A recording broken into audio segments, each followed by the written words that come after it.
Hopefully Okay. more will join us. Okay, any changes to the agenda? Hearing none, we've got public comment. And how many folks are on the meeting from the public that want to speak? Do you know? I know there's at least one. Yeah, We've at so least- I have a list right here, and we'll just do them one at a time. Okay. First So, person. So before we start, I guess I understand that the comments are going to be about concerns over parking over on Mosso Street.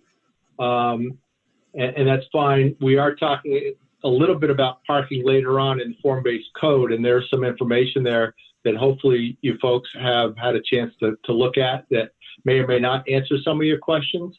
But that said, we're happy to listen to your comments and would encourage you to keep attending these meetings as we discuss parking more and more. And I would also ask you on your comments to try to keep them to about 3 minutes if you can. Eric, do you have something you can time folks with? Or you want me to do it? I can use my phone here. Okay, so if you do that, and at about 2 minutes and 45 seconds, if you just kind of raise your hand or give some kind of signal, whoever's talking can kind of start wrapping up their comments. Okay. All right, Paul, I guess I leave it to you to call on folks one at a time. Sure. So Kate Coffey is joined by phone here. Kate, I'm going to go ahead and hit allow to talk, and then you should be allowed to talk.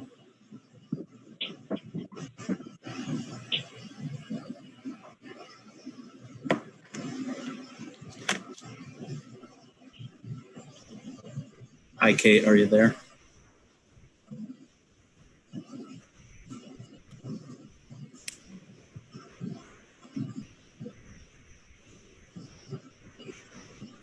Kate says working on it, so give her a second.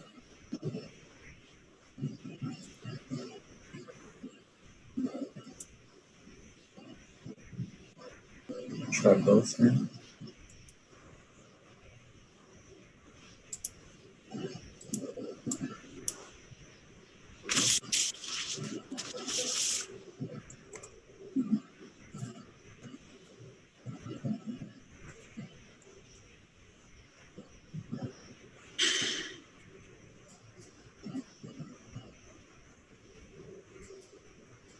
Okay, Kate has indicated to just go to someone else for now. I see we have Sam Russo. Sam Russo did fill out a comment request. So Sam, go ahead.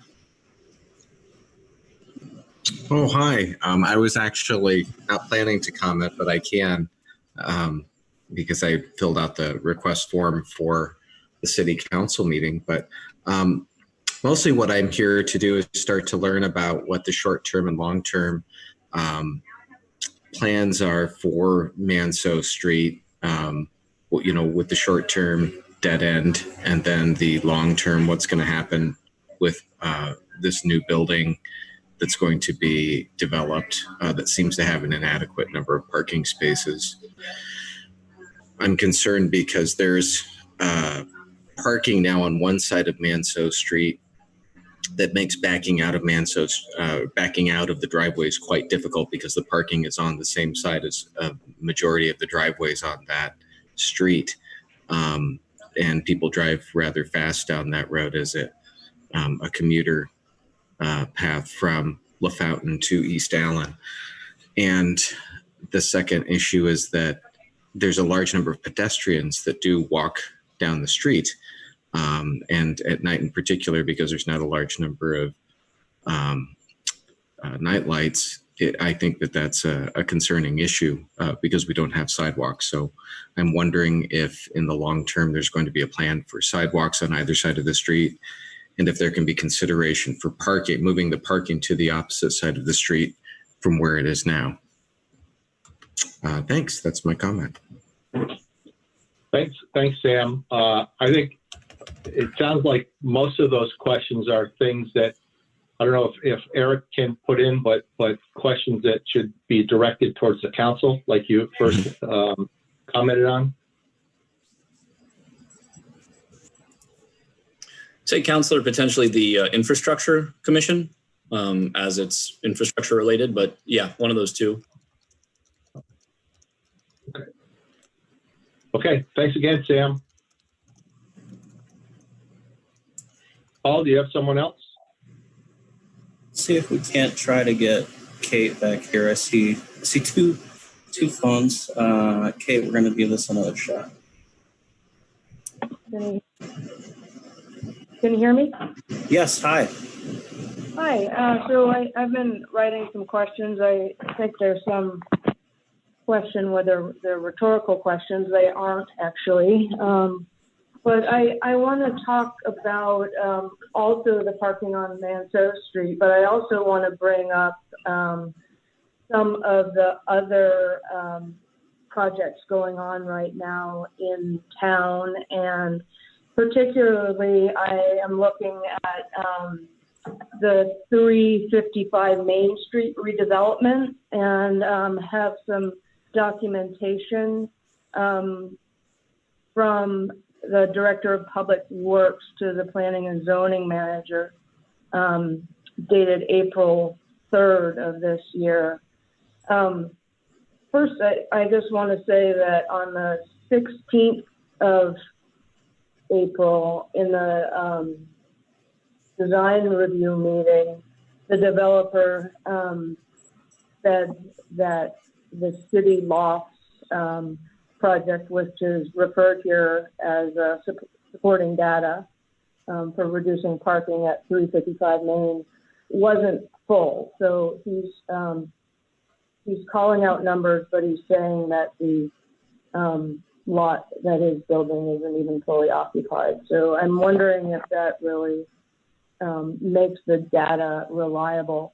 Also, he's done his own data. He hasn't gone out, and I'm wondering if anyone thinks that might be a conflict of interest. You know, it's to his benefit to have fewer parking spaces. So that's also not a rhetorical question.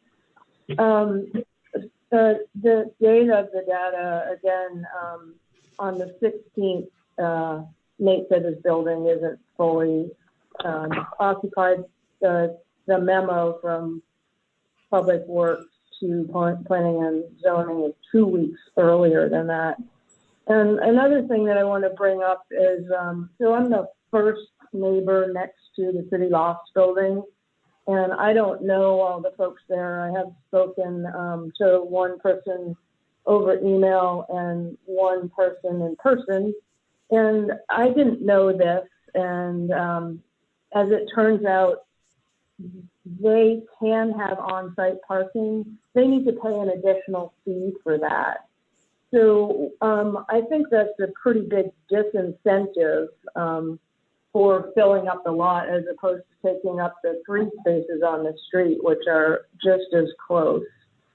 And I'm wondering, with all of these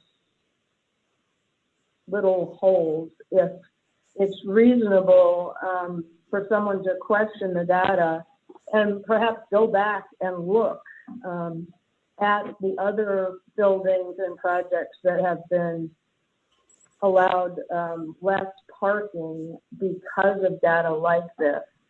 And that'll bring me to Manso Street here. So I went to some of the early meetings about this project, and I, you know, to be frank, I wasn't that pleased about having a big building right next to me. And yeah, you can stop me if you want, but I'm going to keep on going. Are you really going to stop me? No, once you keep going for a little bit, Paul, how many other people want to talk? We just have one other person who signed up, and I don't see them in the list right now in the queue. Okay. All right. Kate, why don't you try to wrap it up in the next minute or two? How's that? Okay. So I'm here. I don't really particularly like that building, but that's neither here nor there. I was at these meetings where we were told that, oh no, we have adequate parking for the people that are going to live here. That just is not the case. I see the 10 or 11 spaces in the lot fully used. They've torn out the lawn across the street at 20 Manso. They have 10 or 11 people there.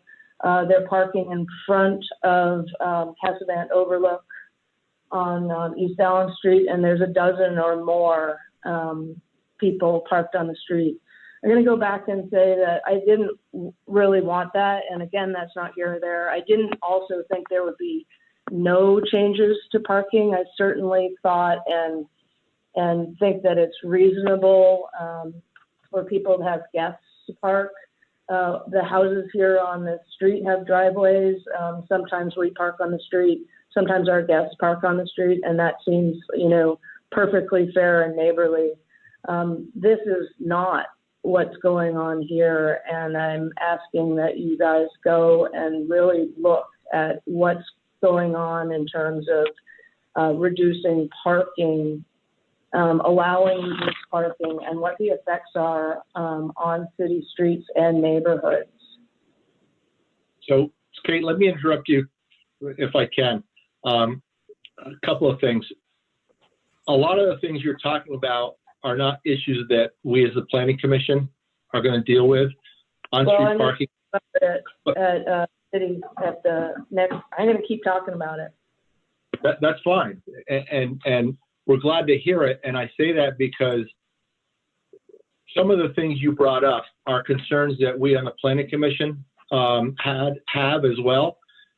You may or may not know, we proposed a parking waiver amendment that we sent to the City Council. There were a couple of projects, the school being one, and the one you referenced before on Main Street, who applied for parking waivers under that waiver. And we were not pleased with how it came about, because it didn't, we didn't expect the, I don't want to say it.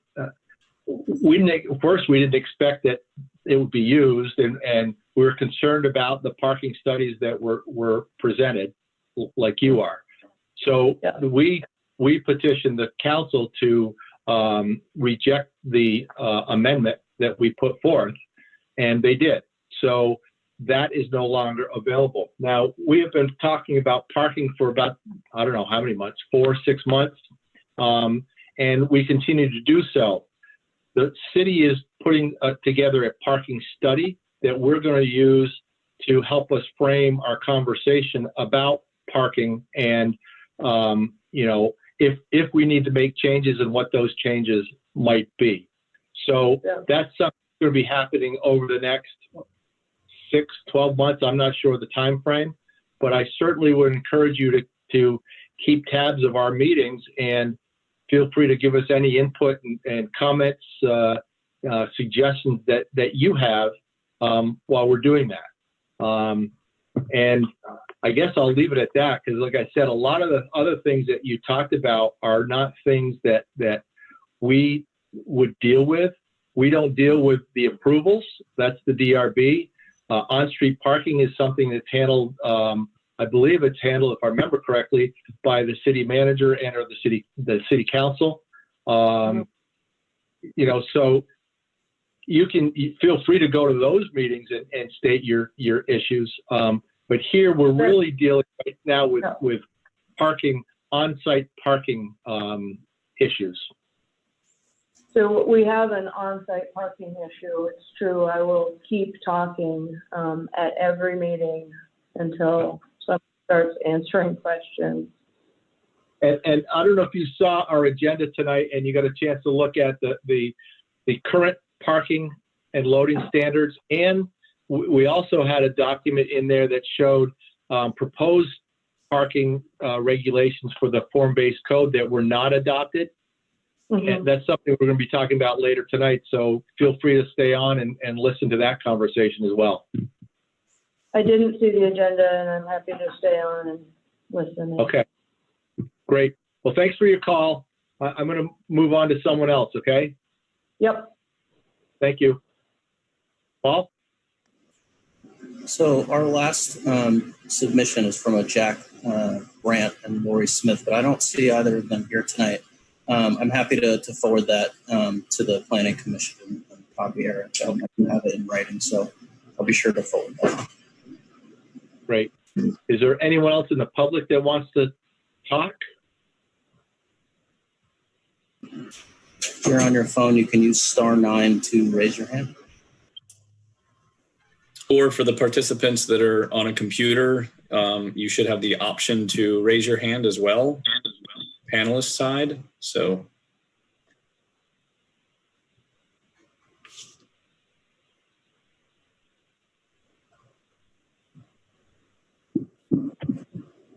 Okay, second call for any public comment.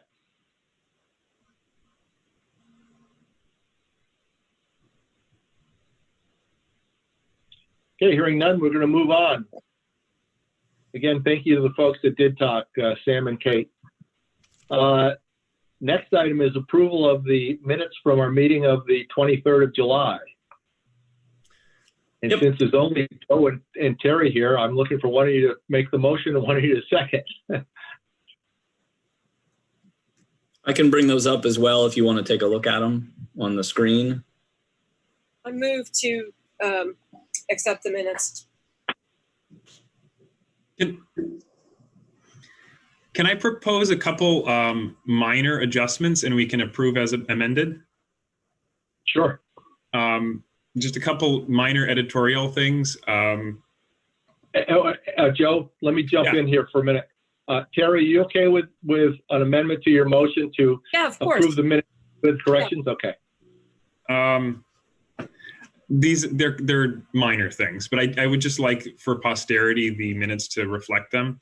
One of them was actually Terry in her acceptance of serving in her capacity as secretary, and it said it reads Joe was not interested, and I would just like to say that I did express. Yeah, what's wrong with that? I did express gratitude to Terry for continuing in that capacity in her service to the commission.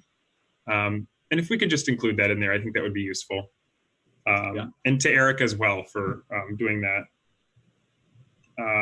The other minor thing is our discussion about St. Stephen's Church that came up. St. Stephen's is misspelled a couple times in there.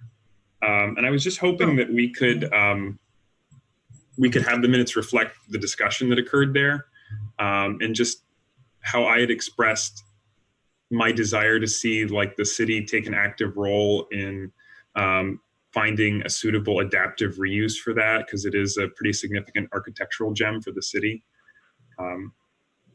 And I think that it was noted that Mayor Lott had spoke. Can you guys see me, hear me?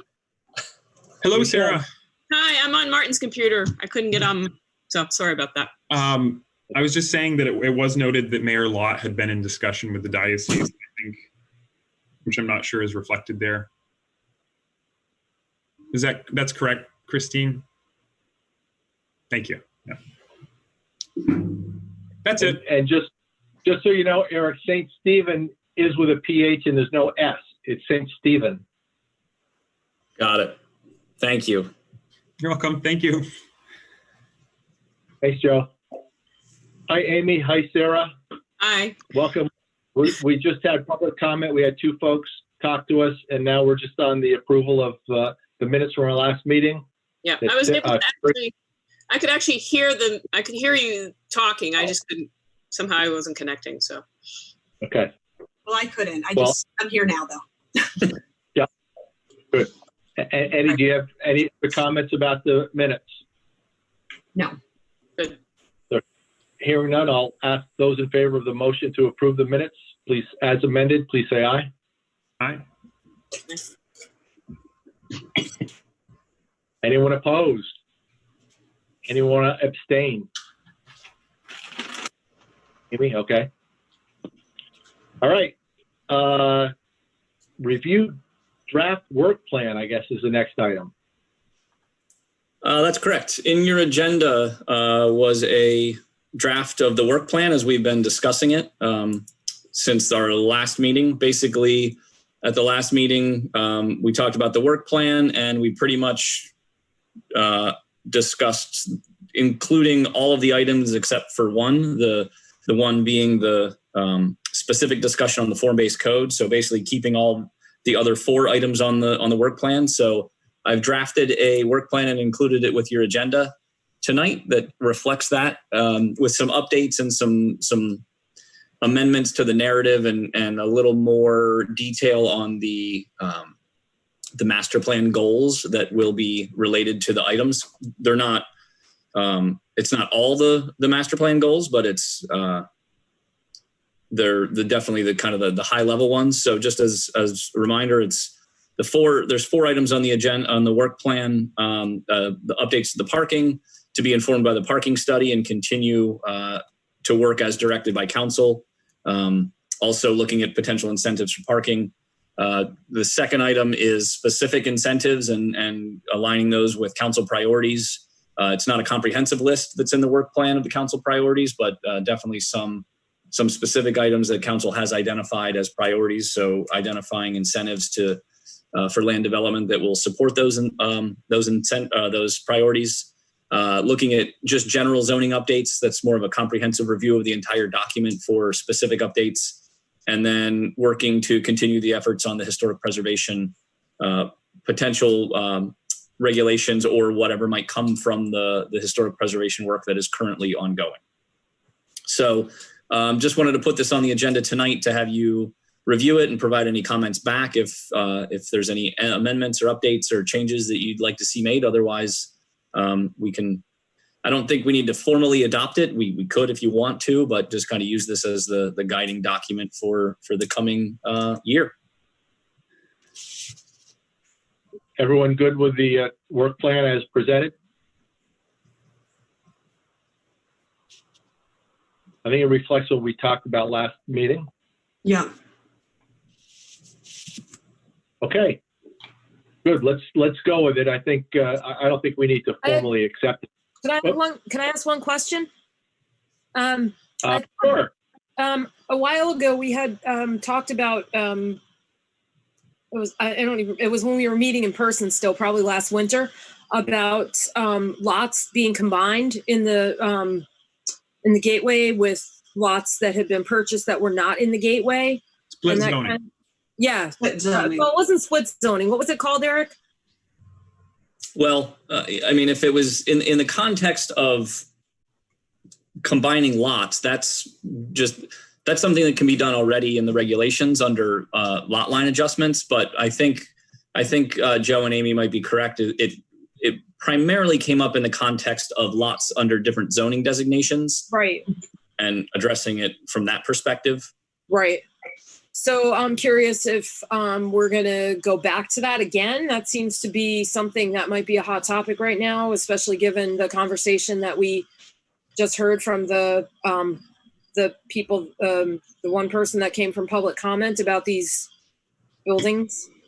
Yeah, so I have that kind of baked into the general zoning updates as something that we would review under the context of the zoning regulations, and how right now our zoning regulations don't talk about lots with more than one zoning district on it. So the way I envision that is it would come up as a regulatory change that we would put language into the regulations that would address that. So that is I have a placeholder in my kind of working document that Okay. that discussion. So it's definitely included Okay. I just wanted to make sure we weren't forgetting that.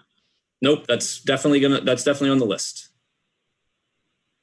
Okay. Anything else? All right. So let's move on to review and discussion of parking comparisons.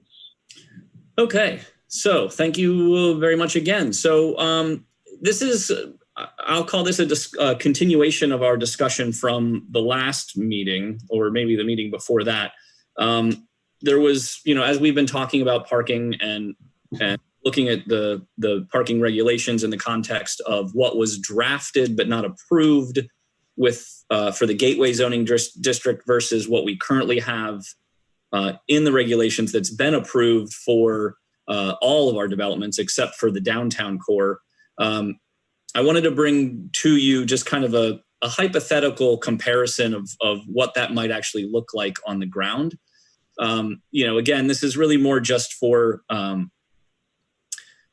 discussion purpose, just to kind of show you what's there. It's not, we're not looking to adopt these regulations. We're not looking to do anything like that. It's more just to kind of show you the differences between those two sets of requirements. And so I'm going to go ahead and share my screen here as well, so that you all can see it, so I can talk about it as I reference some of these parts and pieces as well. So this here is let me see. Sorry, just give me 1 second here while I adjust my Could view. you make it a tiny bit bigger for those of us over 40? Yep, I will do that. Thank you. I think you can do it on your screen too. I'll defer to Paul and Eric on that. How's that, Terry? Okay, so this is and I'll try not to scroll too fast when I do this. So this is a hypothetical comparison of a mixed-use building with 30 dwelling units and 3,000 square foot each of office and commercial space. So under our current regulations, if we had such a hypothetical development, this is the general breakdown of what would be required for the minimum parking standards. Keep in mind, this is just the minimum. They can build more than this if they want, but this is what they would be required to put in at least at a minimum. So just looking at the top half of this table, for the residential units, they would be required to do 37 spaces. For the office space, they'd be required 12. The commercial, 9 spaces. And that's based on the standards that we have right now. There's the standards that we have for office and commercial don't contemplate what that use might be, what that actual office use might be. So an accountant's office is looked at the same as a doctor's office. So, it's not, there's no differentiation there. Similarly with the commercial space, it doesn't designate between what might be needed for an art studio versus what might be needed for a restaurant. So it's, keep taking that into consideration as well. For this hypothetical building, it would require a minimum of 58 parking spaces before we looked at any of the administrative reductions that would be permitted. Similarly, that equates to just over 9,000 square feet of lot coverage just for the parking, because that I know was something we talked about the last time as well, is trying to create more open space or green space on these lots. And that is based on, I believe, my notes, it's based on a 9x18 parking space. Yeah. So 9x18 parking space, no drive aisles included with that, 9x18 parking to get that square footage. Then in our current regulations, we do offer administrative reductions to those parking standards under shared use transportation demand management strategies, off-site parking options, and on-street parking availability for the non-residential, the non-resident and non-employee portion of those non-residential uses. So the customer or client portion, I guess, would be a better way to say that. For shared use, we require a minimum of 10,000 square feet of non-residential space, so this would not qualify.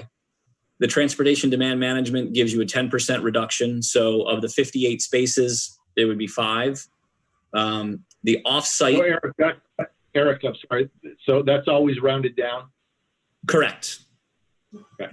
Yeah. Because it's a percentage of the total, we round down that part. But if it were for example, with the parking calculation for the minimum, we would round it up. Yeah. Okay. Yeah. So for the reduction, sorry, go ahead, Terry. No, you. I was going to say for the reductions, we round down. Could you just remind us what the transportation demand management strategies, what specifically are those?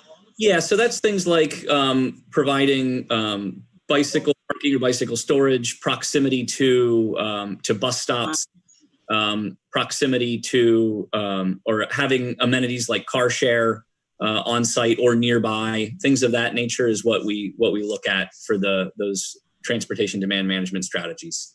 And Abby, I don't know, maybe you can speak to that a little bit more directly with the TDMs. Yeah, so sorry guys, I'm late, and thank you, Terry, for the text. I know. It's kid bedtime, so it totally slipped my mind again. But so I haven't dug in, into like how many TDM strategies, but Eric, you're right on about like what's considered TDM. I just am unclear about, is it one strategy for the 10% reduction, or how many strategies do they need? Because unless they're adding a bus stop, they could just be near a bus stop. And would they be able to do the whole 10% reduction if they're near a bus stop, or is it multiple strategies? Yeah, and that's a really great question.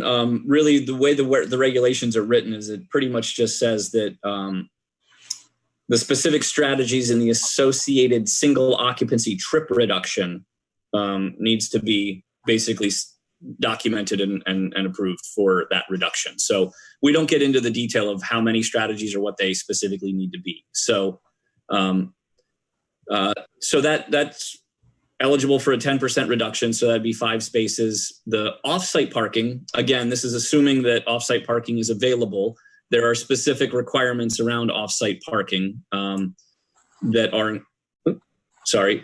included in the regulations. There we go.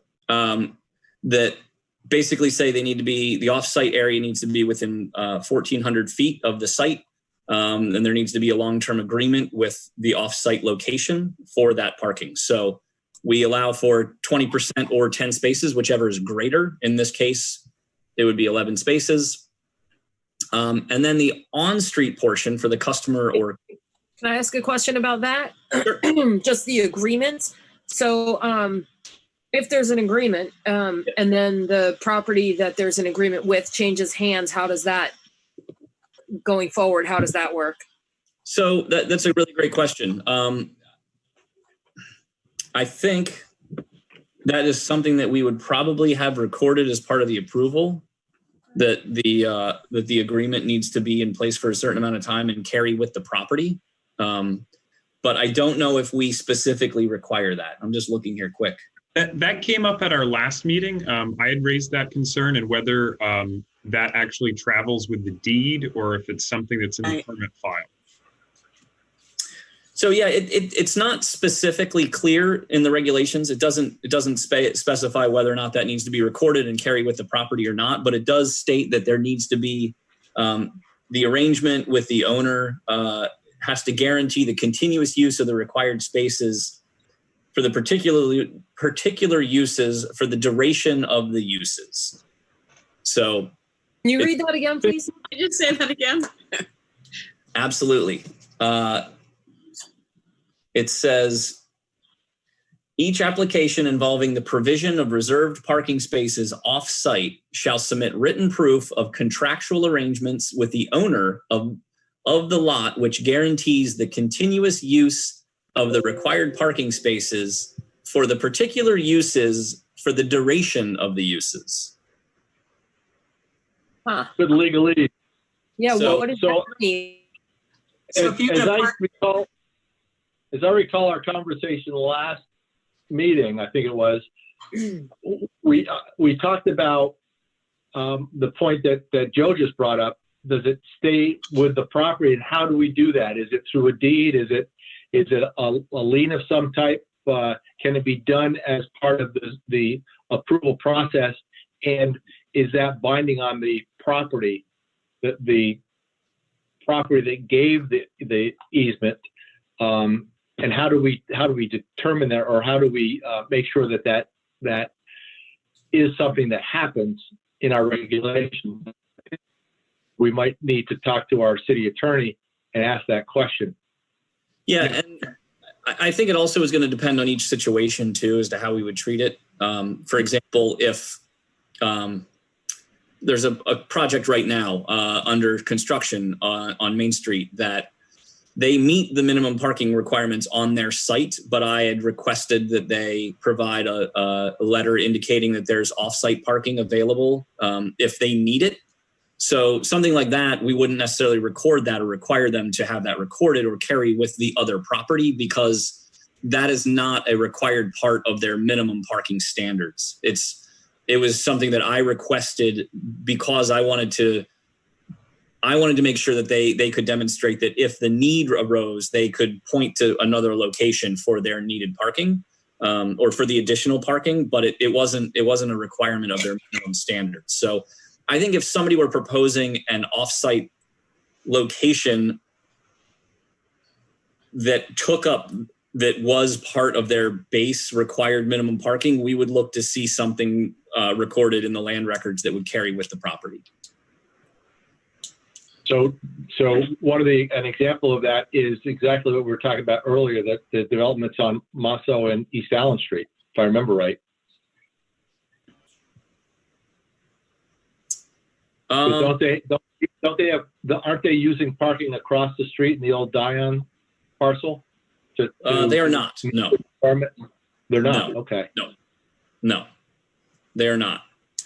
I think there might have been some temporary informal use of it, but it was not as part of their permit approval. That's correct.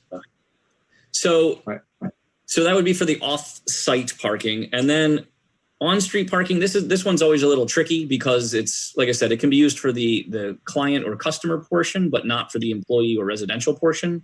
So I'm just throwing in a number here. It could be higher, it could be lower, of 5 additional spaces of reduction. So, bringing the total parking from 58 spaces down to 37, basically, with what we already have in place. Again, totally hypothetical, just throwing numbers out here, not necessarily what would actually happen in real life, but this kind of gets us to an example of what we have currently on the books. So when we it actually looks like something that did happen in real life, though, doesn't it? Yeah. I mean, it kind of like the numbers look almost exactly like what Nate was asking for at the Main Street project that DRB, where he asked for the reduced parking. So his definitely he had less non-residential space. I think he only had about 1,500 square feet of non-residential. Similar number of dwelling units, I believe, on that project. So it was. I mean, I guess you could say it's similar, but not the exact same thing. So Eric, if I could just jump in for the folks who might be still with us, who haven't been privy to some of our previous conversations, the off-street or the on-street parking is an issue that we've discussed quite a bit, and we're still looking at because of the issue of over subscribing on-street parking in certain areas.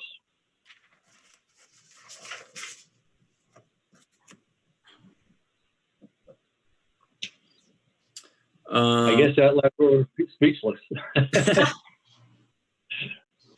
So that's kind of a general overview of our existing standards right now. So if, I guess to take a step back here, if the applicant doesn't take advantage of any of the reductions, they're looking at 58 spaces basically on the project. So that's kind of where that would end up. So Eric, I'll interrupt you again because I saw a note from Sam, and I just saw one from Kate. And I think, if I remember right, Sam's note was something to the effect of those standards weren't applied on the project on the corner of Mosso and East Allen Street. But I'm gonna throw this out. I think this is correct. They were, but there were reductions, the administrative reductions. Is that correct? Say that again. I want to make sure I understand. So one of the comments that popped up on my screen from Sam, I think I read it right, was yep, it's right here. You can see it. Yeah, those standards were not applied on Nate's project at the corner of Mosso and East Allen Street. What I'm saying is, I think that they were. It's just that because of the administrative reductions that's why there's less parking. Is that an accurate statement? So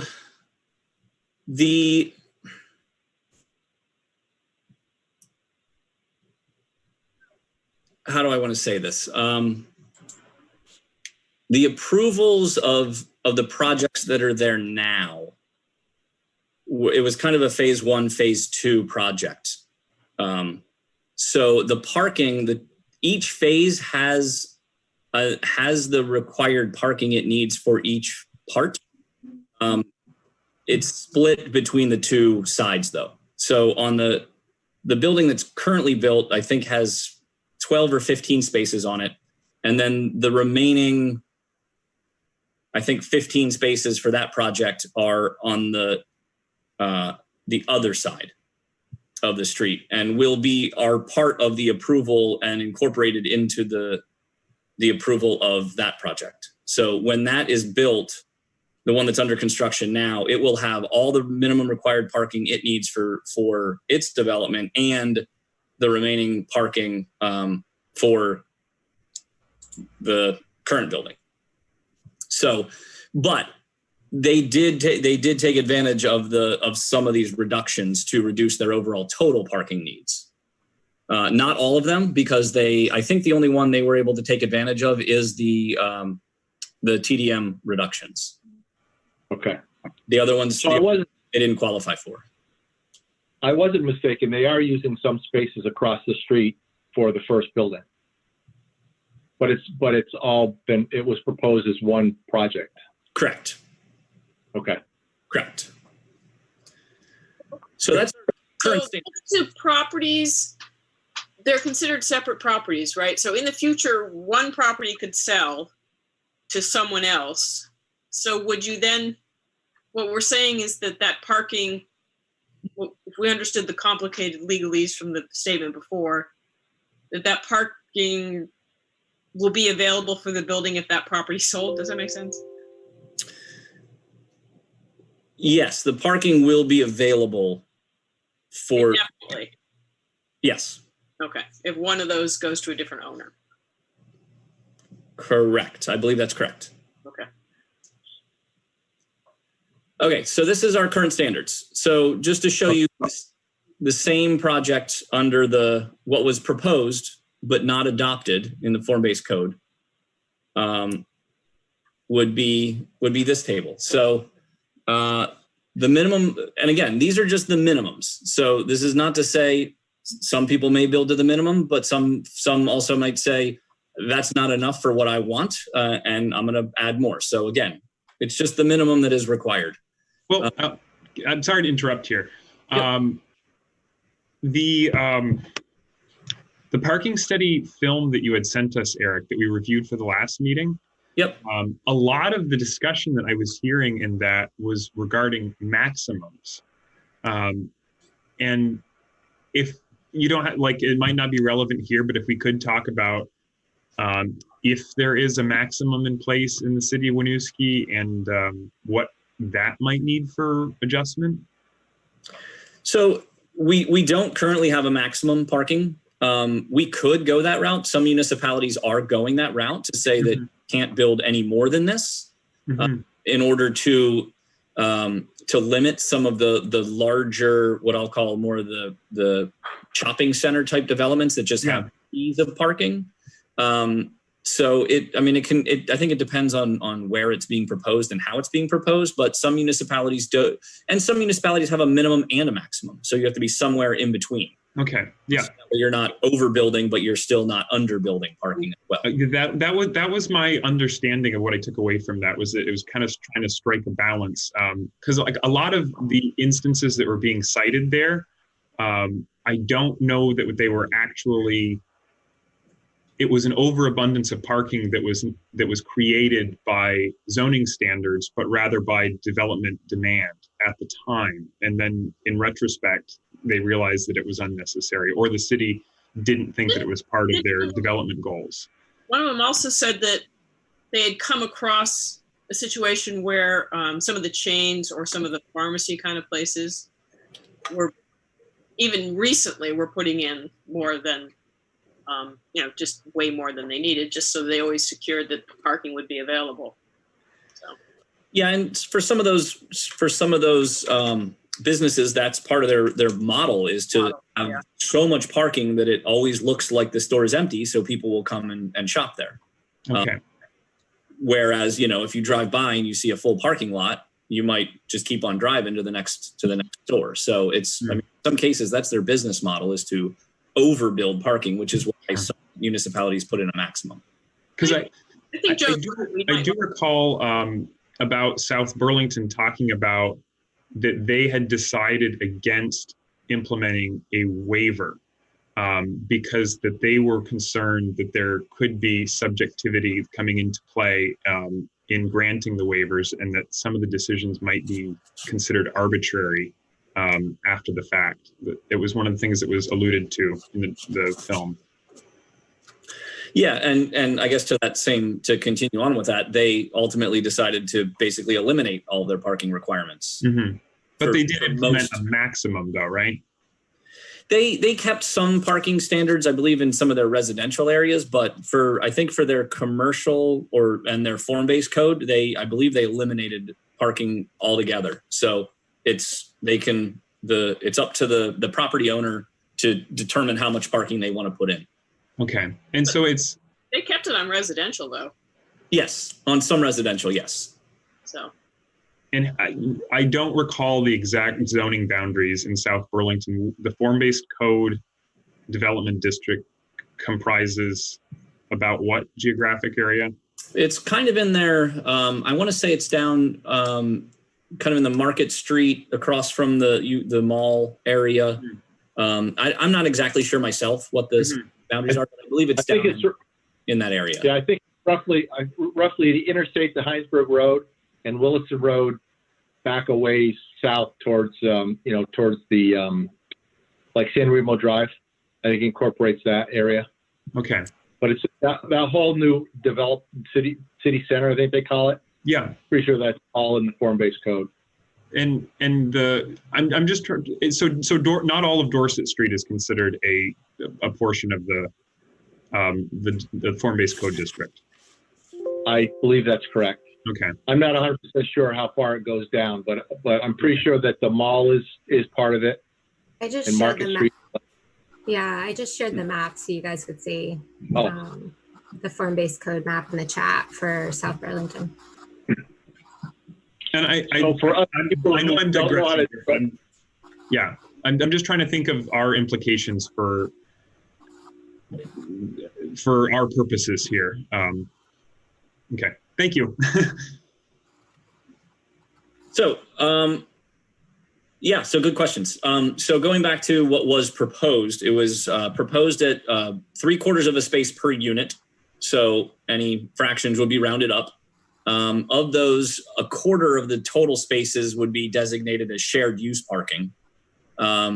And there was no requirements for office and no requirements for commercial.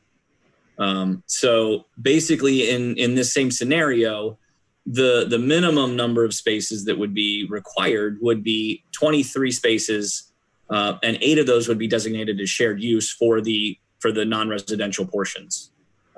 So 23 total spaces versus 37 with all the reductions, or 58 with none of the reductions is kind of a comparison. So, it's really, again, we're not looking at adopting these regulations and I'm not suggesting that we take this draft back. We pick it back up and look at whether or not we do want to adopt it. I just wanted to put this out there to give us some kind of context for what it is that what's been proposed and what's been discussed so far to kind of give us a baseline for where we may want to go in the future, since parking, again, is part of our work plan, as you all just agreed upon earlier tonight.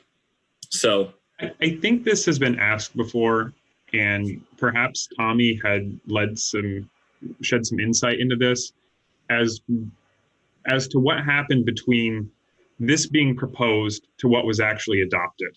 What was the process by which this was foregone and the current standard was adopted?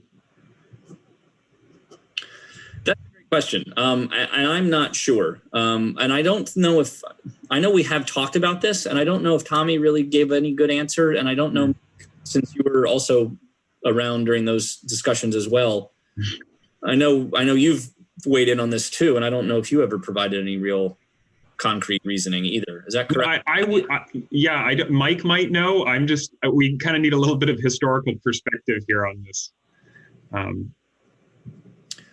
But I think it got out of the Planning Commission and was recommended by the Planning Commission to the council, is the way that I understand it. But okay. And I've looked back through some of the previous minutes and watched some of the previous meetings, and I haven't found anything yet, but I'm still trying to figure that out myself to see if there's a definitive reason as to why, other than, maybe it was too much of a change in parking that that there was some concern over that much reduction. But yeah, they wanted to test something else. My recollection is that, I remember we had an awful lot of conversation about this back at the time. The only thing I can think of was that we just couldn't come to an agreement on what to put forward, and that's why we just left it. I don't know how accurate that is, because I don't remember a lot of times what I did yesterday. So just saying. But in theory, they would have had to come to consensus on what was ultimately adopted. Yes, and I think it just fell back to, I think those are pretty much what was there before, if I remember right, or close to it. So what we're actually implementing might be vaguely based on pre-form-based code zoning requirements for minimum parking? I'm going to say I believe so. That's what we're currently using. Yes. Okay. The standards that are that are in place now are very similar to I'm going to say the 1981 zoning regulations and what the minimums were in that. There's definitely some differences, but having the so many spaces per so many thousand square feet of non-residential is a very kind of traditional zoning-esque parking standard that doesn't take into account the specific use that might be in there. It just kind of assumes any use could go in there, and it has some sort of happy medium for what might require the most parking. Mm-hmm. So, so this shows two different kind of perspectives. But again, I think it's, one of the things I would point out with the draft, the form-based code piece, is that, having that reduced parking, again, it's a minimum, so more parking could be put in, but it does allow for the option for more amenities, such as more open space or outdoor spaces, or, one of the things that I've found in several development plans recently is that the developers have been looking for spaces or for area on the property to put in covered bike parking, but because of some of the other requirements, they just don't have the space for it. So because of the parking requirements, because of the private open space requirements, based on the size of the building and the amount of private open space that's necessary, they haven't been able to get in some of those types of amenities that they wanted. So, but that wouldn't be considered an administrative adjustment. They could get a reduction by providing the bike structure. No, they would have already taken the administrative reductions as well. And it's just that's because of the amount of parking they needed already with the administrative reductions and some of the other requirements that are already built into the form-based code, such as the private open area, they didn't have the space available. Okay. Eric, how big are these buildings you're talking about? How many units are going into these that you're citing? So the most recent example, and I think actually they ended up making some changes that got them some outdoor bike parking. I don't know how much it was, but it's actually the building that's going up now on Main Street. It's I want to say it's 27 units of residential it's 4 stories, first floor commercial, I want to say the footprint is about 4,000 square feet, and it's 4 stories with 3 stories of residential, and the first floor of commercial. Or At the Fodang site? no, the one it's currently under construction right now. Oh yeah, the old Fodang site. Yeah, Old Fodang. Yes, sorry, yes, the old Fodang site. But you know what's interesting though, because I feel like the other one on Main Street, there was no extra space. I feel like Nate maximized his, even though he had a waiver, he was maximizing his number of units based on how many parking spaces he could get. And he wasn't thinking about common space. He wasn't thinking about any of those things. So I guess I just want to be, I would love to have more green space, but I feel like a lot of times the developer is just trying to maximize their unit count. Yeah, it's like eliminate an apartment and get the parking for it and put green space in, but that's not really how people are thinking. It's Like, all I think- return on investment ratio. Yeah. Right. I think maybe it's you put all the parking in that's required and then you could get a waiver and that space needs to be turned back to green space, or it needs to be turned to, instead of going to another unit, it should go to covered bike parking, or I think there's ways of addressing it. And Yeah, and again, these are all really great comments and things that we can start diving into as options and as incentives and things of that nature. But just to kind of put it out there that this is Right. having the reduced parking, while there's fewer cars or fewer areas for cars to be, it also does provide opportunities for other amenities or other incentives that we may want as a community. So I think that's really part of what council's direction was to the planning commission, is to look at some of these regulations and try to balance how we make sure we're getting the right number of parking spaces to accommodate the developments, but also how can we get some of those amenities or other incentives and identify those community priorities that we're trying to achieve. So the Main Street project we're talking about right here, when they reduced the parking because that they had an overabundance that was initially planned into it, Yes. there had been proposed initially an underground parking structure. So is it outlined what the developer was then planning to do with that if he's not putting parking in it? Is that actually creating more housing? I wouldn't think it would, because that would. So is it just basement space now? No, it's nothing. They got rid of it altogether. It was too expensive. They found Okay. it was determined to be too expensive to do the underground space, so they just did it as a slab on grade. Okay, so it's on a slab. Yeah, Okay. that's correct. Okay. Again, not anything we need to do anything with tonight, just giving you the information so you can see the differences here in what we have now and what was proposed, and you kind of use this as some talking points and some things to think about as we look to explore options for amendments. And Great. so then also the yellow highlighted stuff, is that additional things that they did? In this document, Yeah. That Yes. weren't in the old? so the areas that are highlighted in yellow were actually incorporated into the form-based code that is adopted now. So Okay. that's why those areas are highlighted, because that was adopted as part of the code. So some of it was included, just not the minimum standards. Right. Okay. Has anyone taken advantage of the joint parking? Or do we not have lots that are that large in order to do that? I mean, in some places, I guess they're. So I don't think we've had any side-by-side developments yet. Yeah. To get there. Right. That's what I was thinking. So When we talked about it back then, it was looking at if everything was developed and you had the driveways, the access driveways, basically, you limited the number of curb cuts along the major roads, and properties, more than one property would be accessed by a shared drive. And so that was kind of, okay, maybe we can use that as, enticing shared parking between adjacent properties. Is that kind of what's playing out on East Allen Street? Because in that instance, kind of the Manceau Street is sort of serving that function as the driveway, serving both. Yeah, except for when we talked about it, I believe, and Eric, correct me if I'm wrong, because it's been a while since I've looked at it, but when we adopted form-based code, there's a restriction on how many curb cuts can be put on Main Street, East Allen Street, Mouse Bay Avenue. Unless that changed, I know we had an awful lot of conversation about that.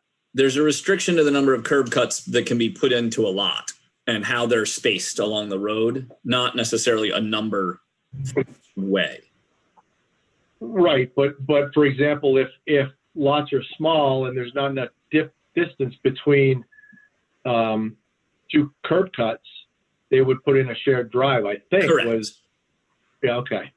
Yeah, and that's also, so with the projects that have been going in where it's applicable. So for example, the one that's being built now on Main Street at the old Fodang site, one of the conditions on their plan, and actually also with the 355 Main Street as well, both of those have conditions on them that that they have to reserve an area for if the adjacent property develops that they can connect through with a driveway, so that there can be that interconnectivity across the back of the properties to create that common drive as those other properties start to develop, so that we can then reduce curb cuts further and have more common access points. So could that, I mean, I don't know if you heard anything in the conversations with the developer, but was that partly the intent of adding an excessive number of parking spots initially on that site? Was that it was planned that they might be shared parking spaces for another future project?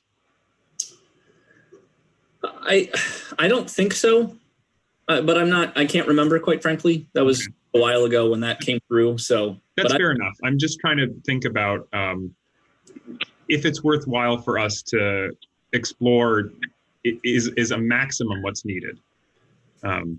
Right. And also, just to be clear, right now, in order to take advantage of any type of shared parking, you need to have 10,000 square feet of non-residential space. So there's not many projects that I've reviewed that have that much non-residential space. Okay. So this, I don't know, Okay.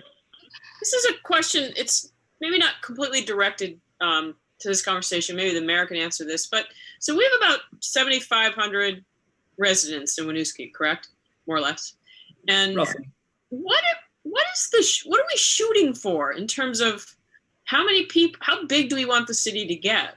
And I'm only asking it because I'm trying to get a bigger picture of what does that mean?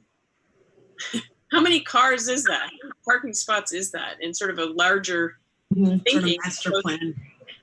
Yeah. So, Eric, we just saw the study from the transportation impact fee, right? And that was projecting like 260 new households in the next 20 years. That sounds right. Yeah. I don't know. It's just a different way of looking at it, right? I mean, I do want to live in that we have a massive housing crisis in this region. They're under 2%. It's driving up housing costs. That's the primary here for residents. And also, without growth, we are going to see continuously escalating property taxes, which is the other thing that I hear from residents. So we have to accept that our city cannot stagnate and stay the same. We have to accept some amount of increase in growth. Mm-hmm. And these things are, how do we make that happen in a sustainable way? Yeah. And I guess, I understand that completely. The place where I kind of have some concerns is we're already a city with 60% rentals. Is that right? I think that's roughly correct. About 60% rentals. As a longtime homeowner here, seeing duplexes in my neighborhood go from owner-occupied duplex to rental, like straight up rental, really changes the flavor of the neighborhoods and frankly, disincentivizes incentivizes me to want to continue when I'm surrounded by rentals and building. I understand that we need this, and I know this is another topic, but I understand we need the tax base, and I understand that we can't stagnate, but I think we really also need to consider how we're going to do that in a sustainable way so that people want to continue to own homes and to live here. And raise their families. Yeah. And raise their families here, exactly. We are looking at ways to create affordable home ownership. We're not going to be adding tons of single family homes just based on our land use availability. And we have been a 60% renter city for more than a decade. That ratio isn't changing. It's not going to change that if we add 200. If we add 200 more rental units, that's not going to change that. We could also add more owned homeowner units. What I'm saying is that trend doesn't currently exist. And I know it feels that way, but we have been at that ratio for more than a decade.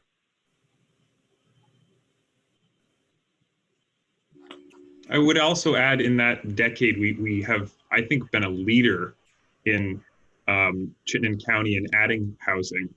And I think that's sometimes taken for granted, that Winooski has always kind of led in that. And we do have this housing crisis, but is it Winooski's responsibility to bear that? Whereas I think we're seeing a lot of other towns in Chittenden County stepping up and doing their part as well. They certainly sounds are certainly something. What's that, Mayor Lott? I'm sorry, I couldn't hear you. I was just saying the next item on the agenda touches on that. Okay. Well, I want to just go back because I started this conversation, which is not exactly the way I meant for the conversation to go. I was really sort of thinking practically, how many more citizens, how many more people with vehicles in the next, what'd you say, 20 years, Christine, I think, do we need to figure out how to get them spaces? And just for all of us to think about that as we put in recommendations to council about parking. I don't know. It's just it's a little more of an overview kind of thinking. That was all I was trying to get at. So. No, I think that's very astute, Sarah. I think we need to think about them and all the services that also. It might not be so scary to think of it that way. Yeah. In a way, you know, I feel like it's abstract, and you go, okay, wait, we just got to find places for 260 families to park in the next 20 years. It's not as abstract to me as going, okay, do we give this person an extra, lot on their side building and I don't know, just anyway. Well, and on the other side of that as well, Sarah, it's something that kind of weighs on me serving on this commission as well, is being a very small city.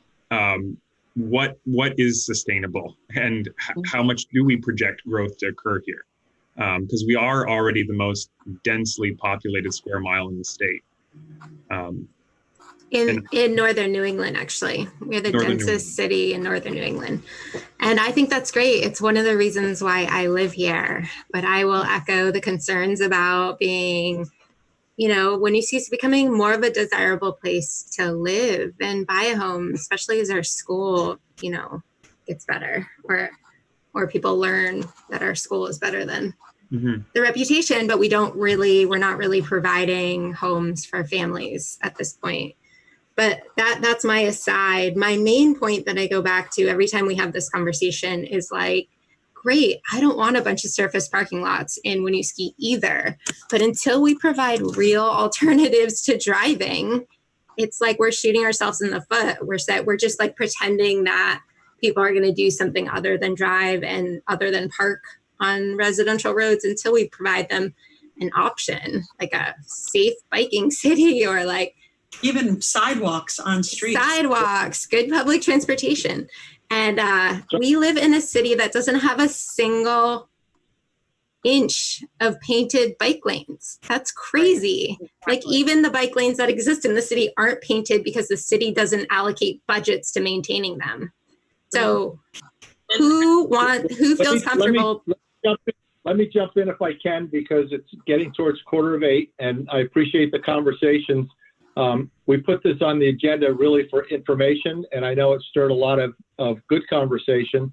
I will say to some of the comments, remember that when we redid zoning, we specifically kept a lot of the residential areas the way that they were previously zoned, and have kind of eyeballed, if you will, the gateways for where the development is happening. So yeah, it's going to be dense, but it's not citywide at this point under our zoning. There still are massive areas of the city, majority of the area of the city, that is single family.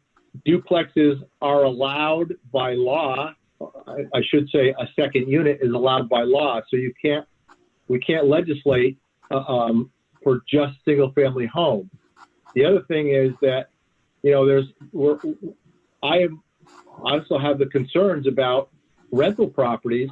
And the problem is when you have landlords who don't give a crap and let them go down. But, you know, that's another thing to look at is maintaining these multifamily properties, because there are a lot of renters who do take pride in the property that they're living in, treat it as their own. So it's a tough balance, but I just want to throw that in to end the conversation so we can move on to the next item, which is equity in zoning, which I think is a topic that has really boiled up in certainly the last several months. And I think it's important to talk about it, because I had a brief conversation with Eric, and he pointed some things out that I never would have thought about as being racist or whatever. So that said, let's move on to the next agenda. So Mike, before we move on though, is this going to, can this item get our attention for more than just informational purposes at the next meeting, so we can actually dive into solving our parking standard issues? So parking is going to be discussed over the probably next year. One of the things we're doing is we're waiting on the parking study before we do any finalization. But over the next several months, we are going to be talking about parking. Maybe not every agenda, but quite often.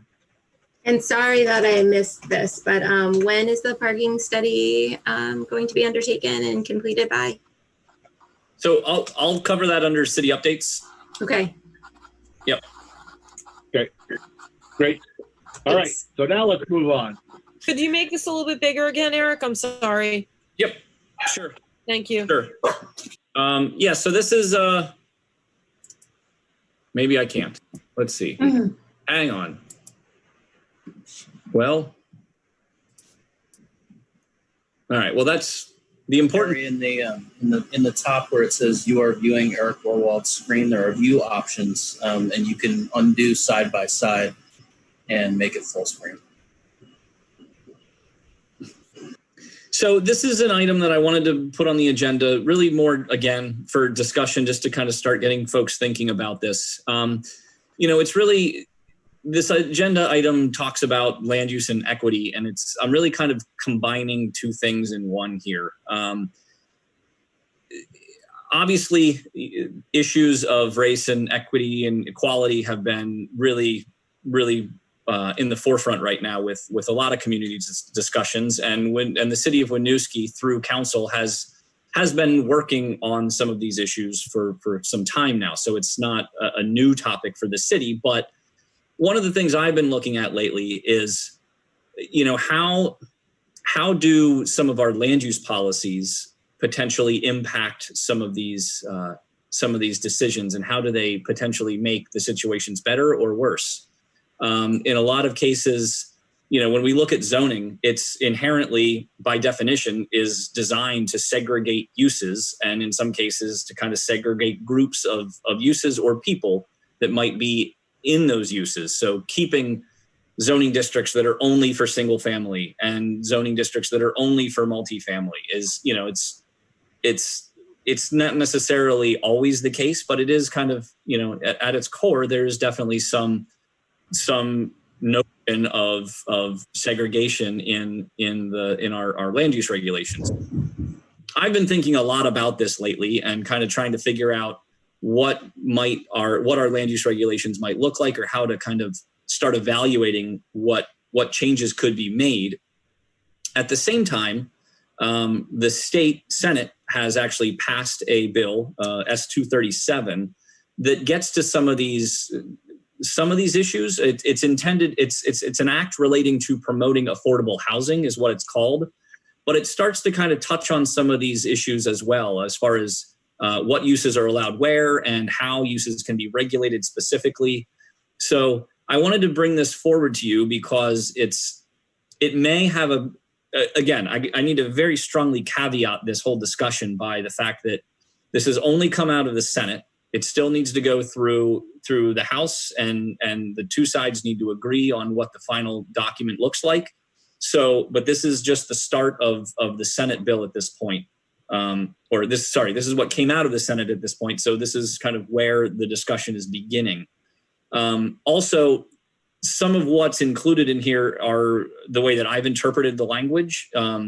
There still could be some clarification on that. And there's actually a couple of items that I've already had some discussions with other people and have a little bit more clarity on. So what's in my memo isn't exactly necessarily what the intent of the bill is and what the final legislation will look like. And so I'll clarify those as we go through. But in essence, what this language does, what this bill does, and I'll scroll down here to the table, it does things like requires a smaller minimum lot size for properties that are served by water and public sewer, which every property in the city of Winooski is. It has some language about allowing for up to a 4-unit building, and where I say 4 units are permitted, 4 units being permitted, they can be conditioned. However, related to the last line here, the character of the area, one of those conditions cannot be character of the area. So they can still be a conditional use. Again, as I'm interpreting it, it can still be a conditional use, but character of the area cannot be one of those conditions. The municipal regulations can still include character of the area in conditional use processes, but not for residential review. The other thing it does is it specifically, it changes some of the standards on accessory dwellings to where now it's currently it's only 30% of the primary dwelling. Now it's 30% or 900 square feet, whichever is less. So it's increasing that, and probably the biggest impact is this item for parking. Right now, it states that if the parking is not included as part of a lease, and it's leased independently of a unit, each parking space can count for 2 parking spaces towards the minimum requirements. So basically, they're trying to create these incentives or create these options that would allow for more housing to be built. There's also some language about regulations on single unit versus 2-unit development as well. So again, there's a lot going on with the bill. It is only through the Senate, as I mentioned. These are just some general interpretations right now, not necessarily how the bill is intended to be written. There's been the professional organization that I'm a part of through the Vermont Planners Association, our legislative committee, which I sit on. We've had multiple discussions on this bill, and in a lot of cases, we have not come to agreement on what some of the interpretations of it are. So it's, the way it's written is there is some room. So those are some of the things we're asking for updates on. But really what I wanted to bring this forward is that, depending on what happens with this and how this moves forward, the state may already require or may put into law some land use regulation changes that we'll need to react to and to work through, whether we want to or not. So we might not even need to be talking about parking. The state will just decide it for us.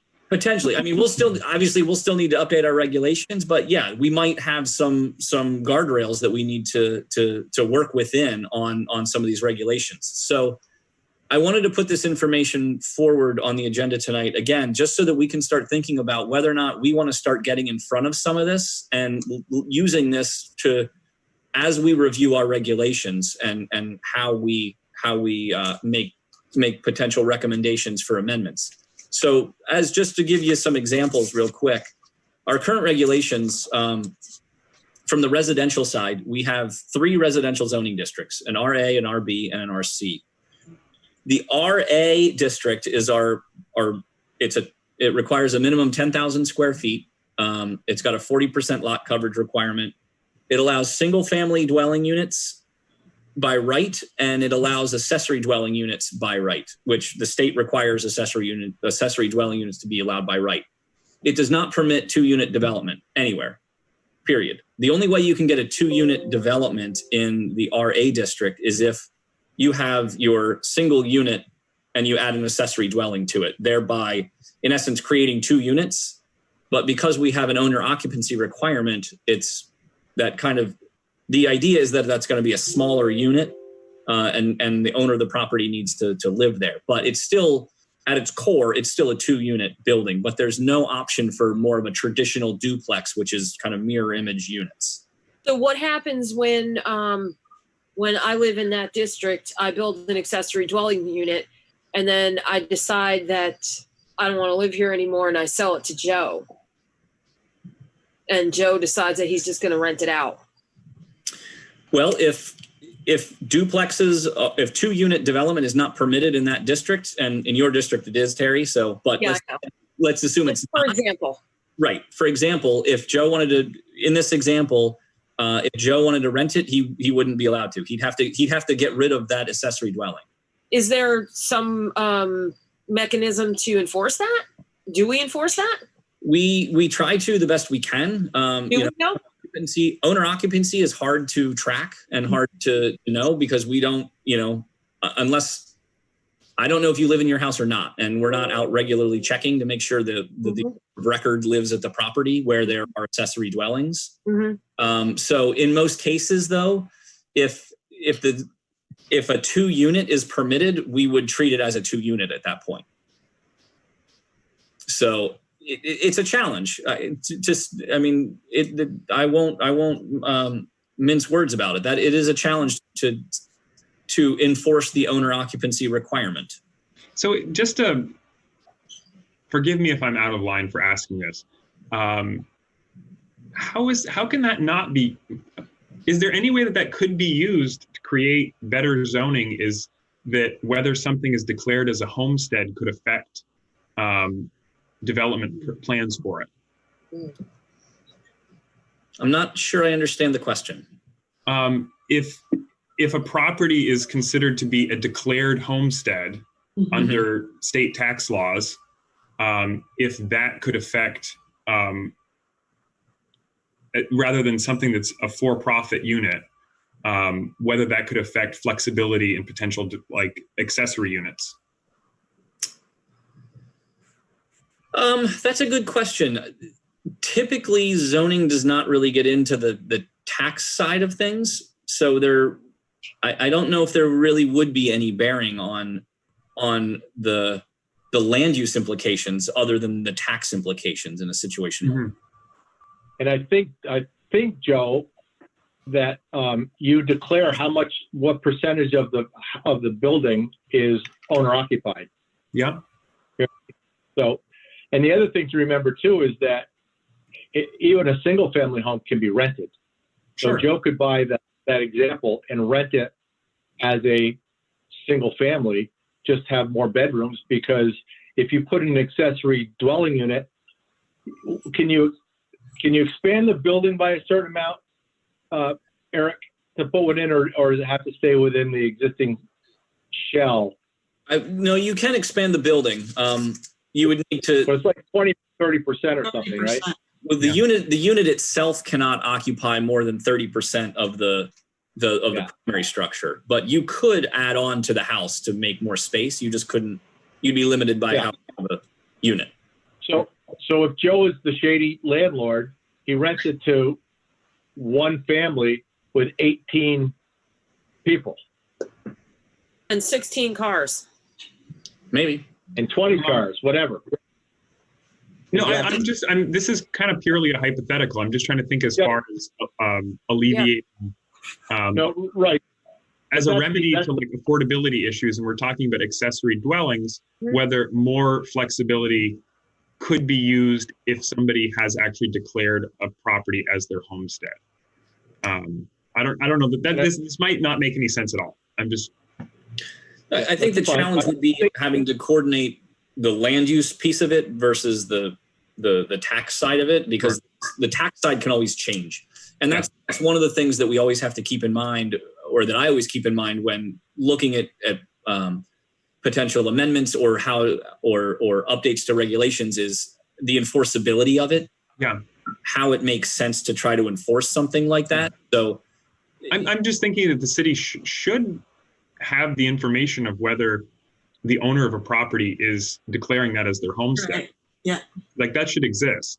Yeah, especially if we're saying that it has to, in order to have an ADU, that it has to be owner occupied on the property. Like if we have that law, why aren't we checking it? I mean, we absolutely have the information about the properties that are declared homesteads. Yeah.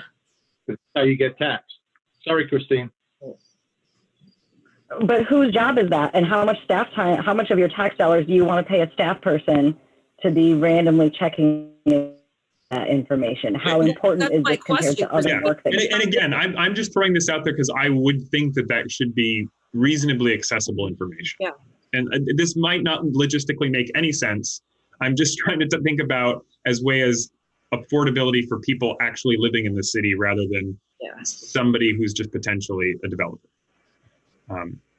Or not even a developer, but an absentee landlord. Yep. And Eric, is this proposed legislation going to replace, is the intention for it to replace zoning regulations across the board in every town in the state? So the way that it's written right now is that there is a way to provide some reporting to, I believe, to the Agency of Commerce and Community Development to say that your regulations are meeting these standards or that you aren't able to meet them and provide justification. But otherwise, this would become, again, assuming what's written in the Senate bill goes forward and the House approves it as well and gets signed into law, it would require amendments to all municipalities in the state that have zoning.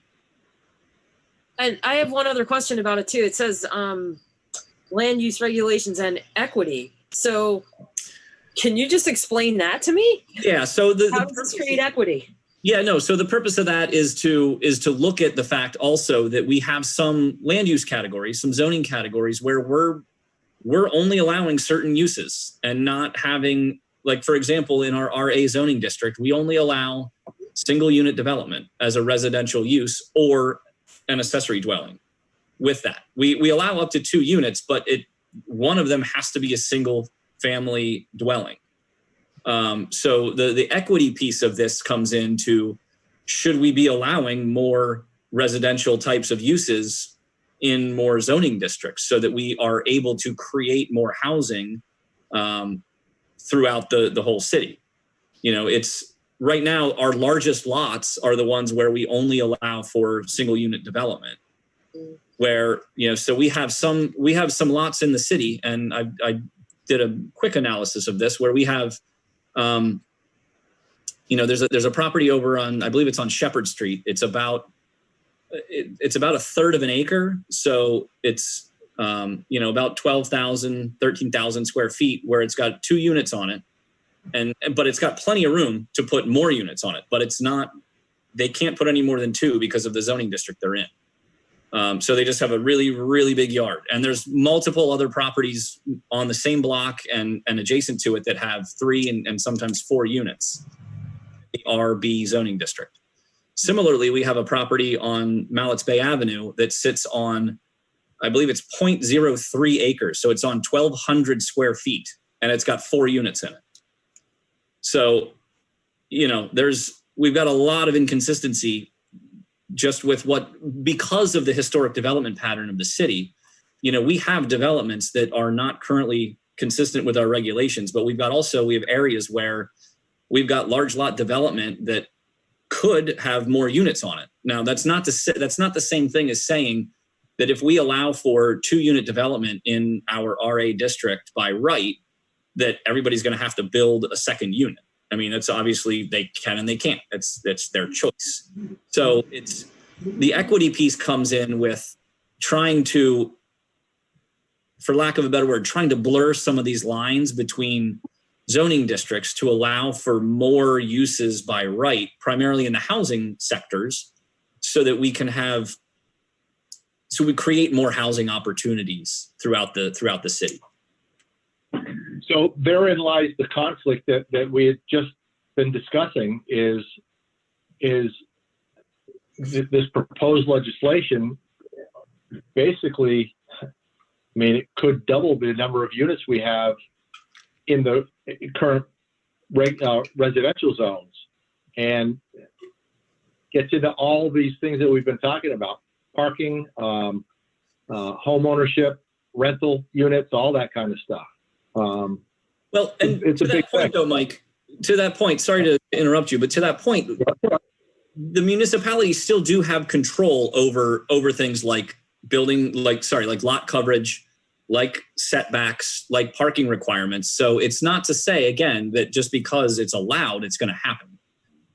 Because I understand that, of the lots, but it can happen. We have to allow the opportunity for it to happen. Right. Yeah, I agree that, for example, I don't plan to put an accessory dwelling unit on this, on my lot, and I don't think anyone probably in this neighborhood or very few people would even consider it because it's a single family neighborhood. But that doesn't mean it won't happen. Mm-hmm. Absolutely. I guess that's my point. The other thing I want to touch on, if we can, Eric, is we've talked about zoning regulations in terms of allowing more density and whatnot, and basically making housing more affordable. I thought we had a pretty good conversation the other day when we were talking about some of the language in zoning that, quite frankly, I never thought of as being, I'll use the term racist, that exist. And maybe you can touch on some of those. I mean, I know you talked about grandfathering and it's like, what's wrong with that? Yeah. So language can be very, you take for granted what some of these things are. So that's one of the terms that Mike is alluding to that I've tried very hard to not use is the term grandfathered, because as I understand it, the background of it is that, it's a term that was used after slavery, where if your grandfather was allowed to do something, that meant that you were also allowed to do it. So when the slaves had been freed, if their grandfather was not able to do something, they similarly could not do it. But if their father could do it, then they could as well. So, there's just some of the language we use. I don't know if our regulations use those terms, but some of the language that we use as well is something we need to be conscious of and try to eliminate from our regulatory practices and just the way we write up decisions and talk about some of these situations as well. Right, and I guess what's the recommended term for grandfathered, just so that I'm not ever using it again? How about pre-existing? Well, pre-existing doesn't really mean the same thing. Somebody may have thought of this. Might be a Google. Eric, what do you use for that, to describe that? Usually when it comes up for me, I just refer to it as a pre-existing nonconformity or something along those lines, so that it's when somebody asks me, well, why is that able to be there? I just typically, use that it's a pre-existing non-conforming use. It wouldn't be permitted now, but because it existed when our regulations were written, it's allowed to continue to exist. That seems like a precise and accurate term. Like that sounds like it works. Do you think that needs further revision, Eric, or that they're? I mean, that's the way our regulations define it, is as a pre-existing nonconformity. Okay. Thank you. And I guess the point of bringing this topic up is just to make us aware of language that, quite frankly, me as a person who's lived in Winooski for over 60 years and I'm white. I don't, terms like that, there are terms that I don't think of as racist, but I'm not looking through it through the lens of someone else. And so it's just to kind of take time to try to look at it through the lens of someone from another racial background, if you will. The other item that I wanted to touch on that is included in this Senate bill is this issue of character of the area. And the way that I've written it up in this table is I don't believe is correct. Character of the area cannot condition of permitting a multi-unit structure. But I believe it still can be used in other conditional use criteria. Again, not totally sure on that, but the point that I want to bring up is we use this term character of the area quite a bit in our regulations. And it's one of those terms that we don't really define and there is no real good definition for it, I don't think, because it's similar. It's a similar statement to quality of life. And it's such a subjective term that it's something that I think we should explore and in more detail to see if this is a term that we want to continue to utilize. Because in a lot of cases, it can have the connotation of and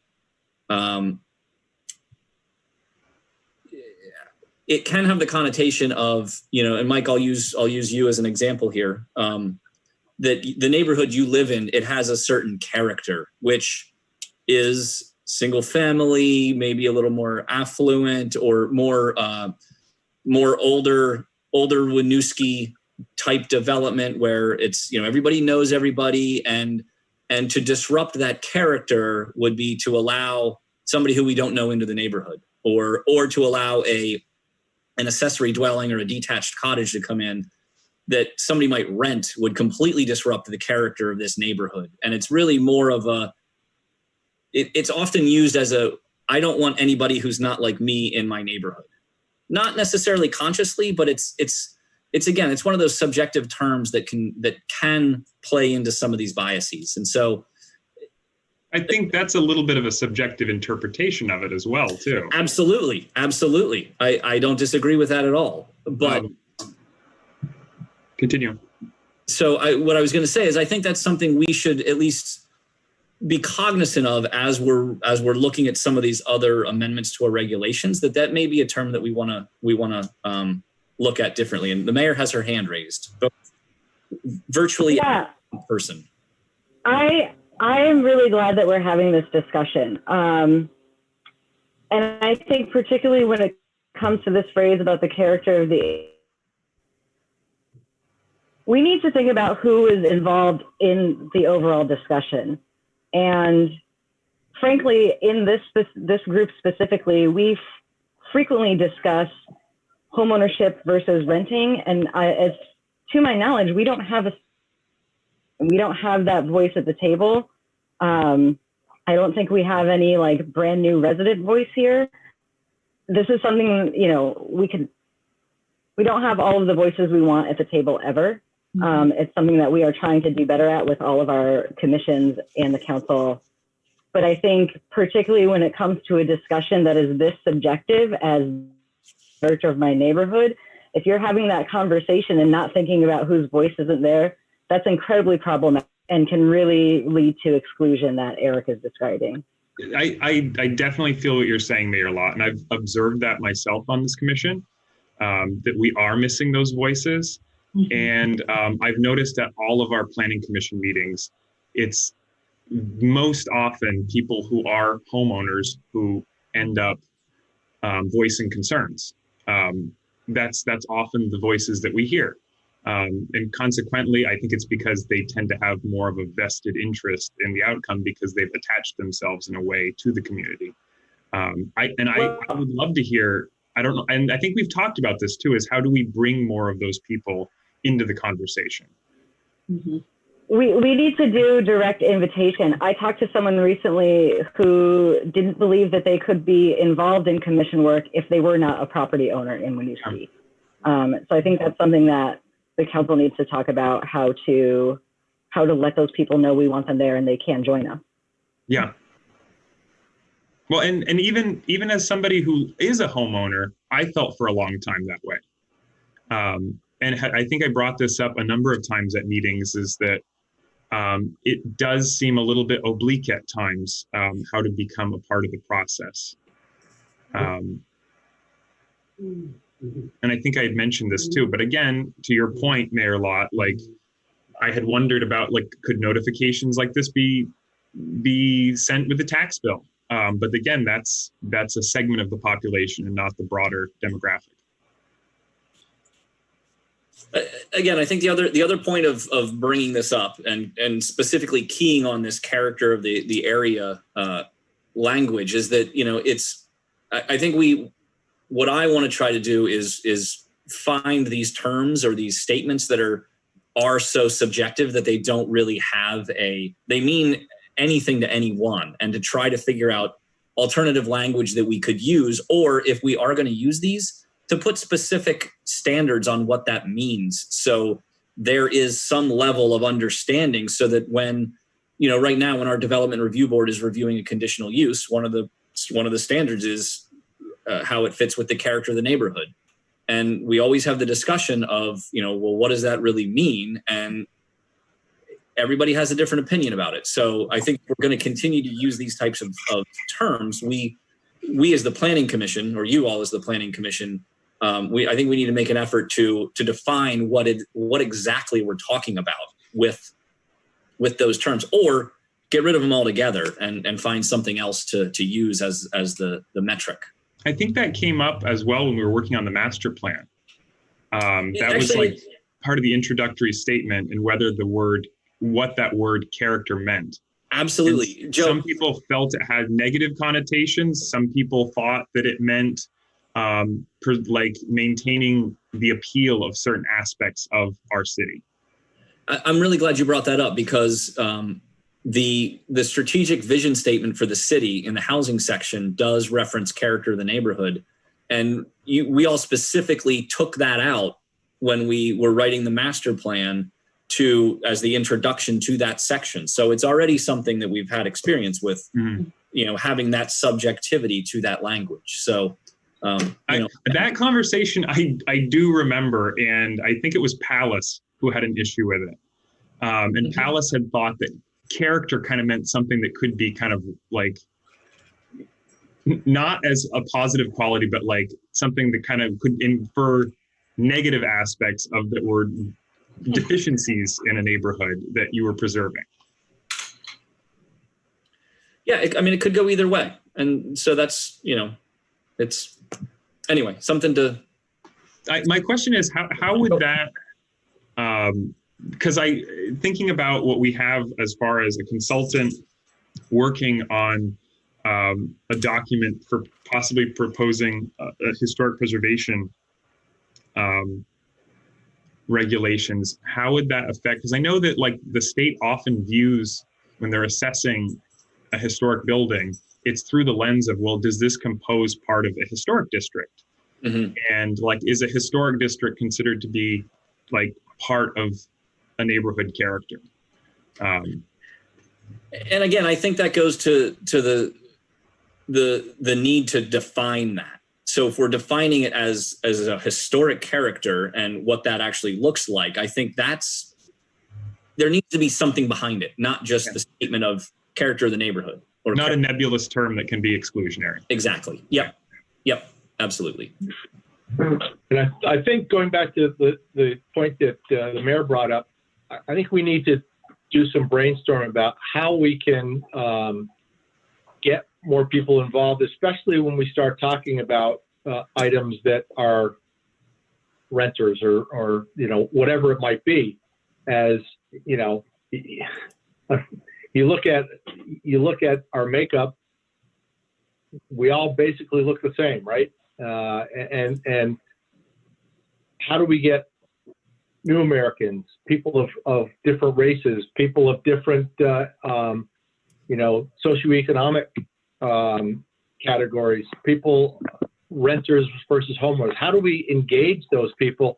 That's always been a very difficult hurdle to overcome in my experience over the last 20 years in the city. You know, you can invite people. Well, yeah, it's more difficult now, but, you know, I know we've reached out many times inviting people, trying to get people involved and you know, like planning. Well, what do you do? Well, we plan, you know, we're planning land use in the city. Well, that doesn't mean anything to me. Yeah. So how do you get folks engaged? And I think we really need to talk about that. And I think the first thing is thank you, Christine, for bringing it up, making us aware of that, because it's something that I think we oftentimes overlook because we do what we feel is an outreach and don't get a response, and we kind of say, okay, well, it's up to us. Yeah. And so we overlook it. To Mayor Lott's point, I know she wants to add in here. One of the things I've always noticed is that we have few people who are currently raising families in the city who serve on the commission or attend commission meetings. And it's just the nature of raising a family is so demanding that they don't have the time to be a part of this. And I would really love to hear those voices more. And that's something that I've recognized across the board in our leadership in our city. There's not a lot of people with children here. When I've brought up, you know, some concerns about what it means to raise a family in the city, it's not, the impression that I'm given is we're this sort of city that attracts young renters and we're okay with that. Like we're okay being the city that's for single people or the city that's for turnover of renters. And so I don't think it's completely fair to say, oh, this board is so singular in their characteristics and they're all wanting the same thing, because when we talk about preservation of single family home, it's because there's very few. You know, we can say diversity of housing till we go green in the face. But if you actually look at our housing, it's primarily, you know, multifamily, and it's primarily rental. So if you're truly wanting diversity of housing, you do have to like understand that that means having some single family, having some multifamily, and having some rentals, and having some owner in a balance, right? So that's why I feel like I'll say it again, like I'm all for density and I love Winooski and I think it has a lot of things to offer. There's a reason we're not attracting families. Like we don't have the houses to be able to house our families. And what we're building is studio and 1-bedroom rental apartments. So I don't want it to be looked at that we're this homogenous group of people because we're white. Yeah, we are white, but we're coming from different places and have different types of homes. And since I've been on the Planning Commission, there has been efforts to get different representation on the committee, and there has been some that have come on and off. So I don't think it's for lack of trying. And I think we all live in the city because we appreciate the diversity and understand that there's diverse needs in this city. So I guess that's a long and short way of saying I'm frustrated as somebody who does have 2 kids in the city trying to make that work, because I don't think the city sees that as a priority. But that I love my street because there are like 5 different languages and all different. I have rentals, and I have owners, and I have different races, and I think that's unique. And I think that Vermont is putting this legislation together because that is not seen in many places in this state, where you can have that diversity of housing and people in such a small area. So I'll get off my soapbox. No, I appreciate that. Yeah. So it's 8:23. I hate to shut off the discussion because it's again a very good discussion, but we should move on. So I think the next item is department city updates. Christine, did you want to say something? Yeah, I wanted to share that over the last 3 weeks, Councilor Jim Duncan and myself have worked with the Winooski school liaisons to set up socially distanced in-person meetings with several groups of new American families with the liaisons there to do interpretation. So we've been getting their feedback specifically on the charter change work, a Working Communities Challenge grant that we are pursuing as a city to try to expand the voices that are in our decision to get resources to support people like we've discussed who have a aging. Mayor Law, and I just wanted to say that, yeah. Can you just repeat what you said? I'm sorry, there was a digital glitch and I didn't catch what you just said. Can you, sorry. Yes, so we have been able to organize these meetings with New American families to get their feedback on 2 specific efforts of the city. 1, the charter change work. 2, a grant opportunity we're pursuing to expand our engagement. And then 3, just to give them space to share with us what their concerns are. And every single one of those meetings ended with them wanting to have another one and saying that they had never been reached out to by city leadership before. They didn't understand their role or feel like they could be a part of it.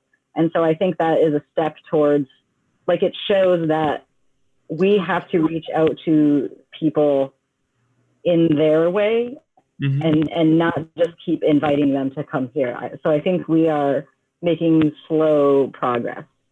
Yeah, I think there's general acknowledgement that there's something that's not working and progress can be made. And it sounds like you guys are making headway on it. I had a really good aha moment recently in an equity seminar that I listened to, and it said, if you truly want your underrepresented population to attend and be a part of your public participation, you need to pay them. And it was talking about how people can't afford to come to these, especially when we're talking about low-income populations, the populations that are having multiple kids, and maybe single parent home populations. And that the best thing you could do to get representation across the board is to pay for their time and to provide childcare. And that to me was like, oh, that makes a ton of sense. You know, like, you have to be pretty privileged to be able to spend 3 hours of your time, you know, sitting at a meeting or attending a meeting. You know, the people that aren't coming are because they have, you know, they're working, they're taking care of kids. They can't afford to come and participate like we can. So I don't know if the city's looked at that, but I think it does make a lot of sense. It has been under discussion for a couple of years, and something we are continuing to feasibly of. Sorry, there was another glitch.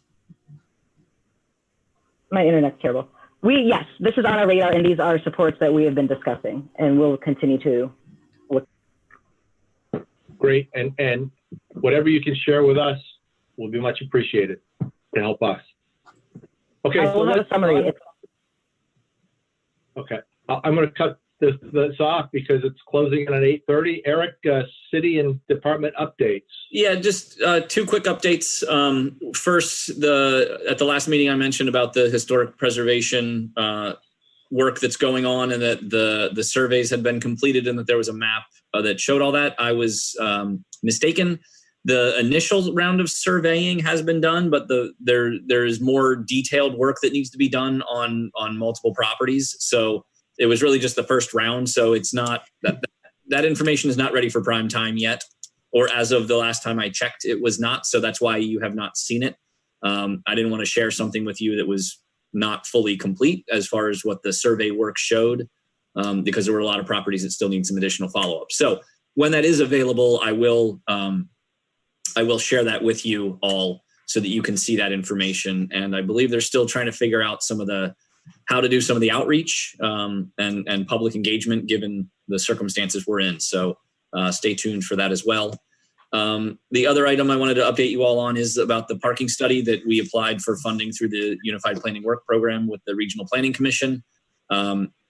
The consultant has been selected through a list of pre-qualified consultants that the RPC has, and they were given the scope of work that was prepared by the city for that application, and they are working to kind of refine that scope to better fit with what they're doing. And Abby, it's RSG is going to be the consultant on that. So I'm hoping to hear something next week, the week after, about what they're proposing for the scope, or how they've refined the scope. And then once the RPC agrees with it and the city agrees with it, they're going to be off and running. So hopefully by the end of the month, we will see, or they'll be able to start their work. And then that I think the final report or the final draft report will be, I think it's a year-long process, or at least that's what the contract is for. So hopefully we'll see some incremental data points along the way, but that'll all kind of come out with the scope. So I'll keep you guys updated on that as well. Do you know who the person is? Mayor, Who's the project Mayor, manager? Sorry. I was just curious. go ahead. RSG is the consultant that is Right, but do you know who the project manager of? From RSG? Yeah. I want to say it's Jonathan Slayson, but I don't know that for sure. I haven't. I don't quote me on that. I don't know. Okay. I was just curious. But I think that's who's going to be running it. Okay. Good guy. Mayor, did you have something you wanted to add? I'm looking at notes and they may be old. I don't know. Oh, that was it, except this did remind me that on Tuesday we are having a special city council meeting to consider the recommendation from the Charter Change Commission about whether to put all resident voting on the numbered ballot. That will be noticed tomorrow through all our regular channels. Okay. Thank you. Anyone have any other business? I'm not quite sure I heard that. I'm sorry. So there's going to be a special city council meeting on next Tuesday. Monday's a holiday for the city, and to talk about the charter change work that's been going on, and that will be noticed tomorrow. Okay. And I think I heard her say also about the all resident voting. Did I hear that? As part of the charter change work. Yeah. Okay. Go ahead, Mike. No, I was going to ask if there's any other business. And it sounds like I was just going to say our next meeting is scheduled for September 10th. So if you could mark your calendars. September. Yeah. September 10th, most likely we'll probably still be doing it in boxes. So, For a long time. Great. Anyone else have any other business? Otherwise, I'm looking for a motion to adjourn at 8:32. Terry's going to motion to adjourn. I second it. Okay. All those in favor? Aye. Anyone opposed? Thank you, everyone. When Eric and I talked about this agenda, we thought maybe we would get it done in an hour, and I guess we were wrong. Never get it done in an hour. No. Well, thanks, everyone. All right. Thank you all. Thank you all very much. Have a good